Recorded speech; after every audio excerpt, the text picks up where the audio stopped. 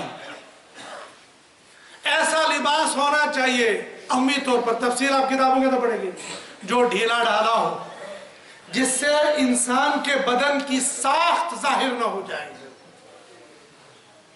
مرد اور عورت کے اندرون خانہ رب نے کیا بنایا ہر بندہ جانتا ہے، لیکن بعض اعضاء وہ ہیں جن کا اخفا ہونا چاہیے، ان کا اظہار نہیں ہونا چاہیے۔ حتیٰ کہ امی عائشہ رضی اللہ تعالیٰ عنہ فرماتی ہیں 9 سال کی عمر میں رخصتی ہوئی، 17 سال کی عمر میں آپ صلی اللہ علیہ وسلم دنیا سے رخصت ہو گئے۔ اس بیچ کے زمانے میں نہ آپ نے کبھی میرے سطر کو دیکھا ہے اور نہ میں نے آپ کے کبھی سطر کو دیکھا ہے۔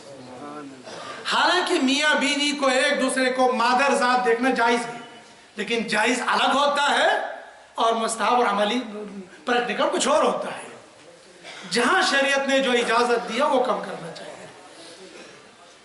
تو جائز تو ہو جائے گا، بہت سارے لباس جائز ہو جائیں گے، لیکن سنت لباس یہ ہوگا کہ ڈھیلا ڈھالا ہونا چاہیے اور رنگ کے اعتبار سے سفید ہونا چاہیے۔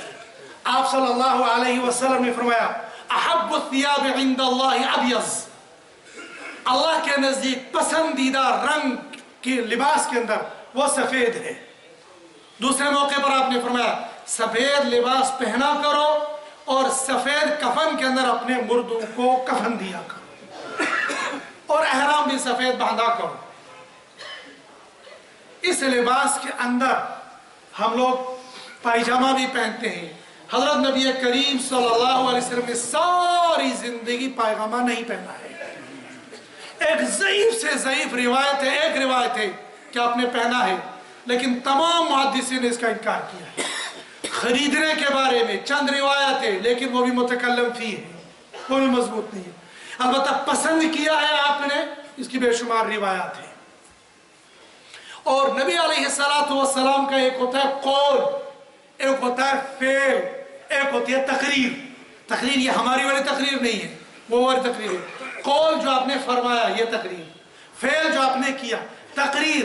آپ نے صحابہ کو کچھ کرتے ہوئے دیکھا، اس پر نکیر نہیں فرمائی کہ یہ مت کرو، ایسا نہیں، ایسا کرنے سے کچھ بھی نہیں کہا، بس آپ خاموش رہے، یہ بھی حدیث بن گئی۔ تو یہ پائجامہ نبی علیہ السلام نے پسند کیا ہے۔ اب یہ پائجامہ کیسا ہونا چاہیے؟ یہ بھی ڈھیلا ڈھالا ہونا چاہیے، اتنا ٹائٹ نہیں ہونا چاہیے کہ بدن کی ساخت ظاہر ہو جائے۔ عورتوں کے لیے بھی اور مردوں کے لیے بھی ایسا ہی حکم ہے۔ عورت کو تو ویسے ہی برقعے کے اندر رہنا ہوتا ہے، پردے کے اندر رہنا ہوتا ہے، لیکن جب گھر کے اندر بھی رہے گی تو محرم مردوں کے سامنے بھی ایسا لباس نہیں پہننا چاہیے جس سے بدن کی ساخت ظاہر ہو جائے۔ ہمارے گھروں میں پلنے والی ہماری بیٹیاں اور ہماری بہنیں کھلے عام کس لباس میں چل رہی ہے؟ سراسر شریعت کے خلاف ہے یہ لباس۔ عام طور پر جو ہماری بچیاں لباس پہنتی ہے، بچیوں یہ دنیا چند دن چلنے والی ہے۔ میری بہنیں اگر سنیں گی اس بات کو تو یہ دنیا زیادہ دن چلنے والی نہیں ہے، چند دن کی ہے، مر جاؤ گی اور مرنے کے بعد انشاءاللہ تم کو تو جنت میں جانا ہے، اس لیے کہ ہر ایمان والے نے جنت میں جانا ہے۔ اور وہاں پر خاتون جنت حضرت فاطمہ رضی اللہ تعالی عنہ نے اگر تم سے پوچھا کہ میں نے مرتے مرتے یہ وصیت کی تھی اگر میری موت دن میں آ جائے جنازہ پھر بھی رات کو اٹھانا تاکہ کسی غیر محرم کی نگاہ نہ پڑے گا، میں تو اپنے جنازے پر غیر محرم کی نگاہ برداشت نہیں کرتی تھی، تم ننگے پھرتی تو تم کیسے برداشت کرتی تھی؟ کیا جواب دو گی؟ یہاں دنیا کے اندر آپ کے پیر صاحب کی بیوی، آپ کے استاد صاحب کی بیوی یا کوئی نیک خاتون آپ سے یہ پوچھے گی تمہیں گوارا نہیں آتا ہے، وہاں تو امام الانبیاء کی بیٹی پوچھے گی، کیا جواب دو گی؟ مردوں کے لیے بھی عورتوں کے لیے بھی یہ متعین ہے کہ تم کو پہننا کیا ہے اور پہننا کیسے ہے۔ ہم کہیں سے کہیں اور پہنچ گئے، انشاءاللہ آئندہ جمعہ کو ان سے یہاں سے آگے نکلیں گے، وقت ہو گیا ہے۔ اللہ پاک مجھے اور آپ کو قرآن اور سنت کے مطابق زندگی گزارنے کی توفیق نصیب فرمائے۔ وآخر الدعوانا الحمدللہ رب العالمین۔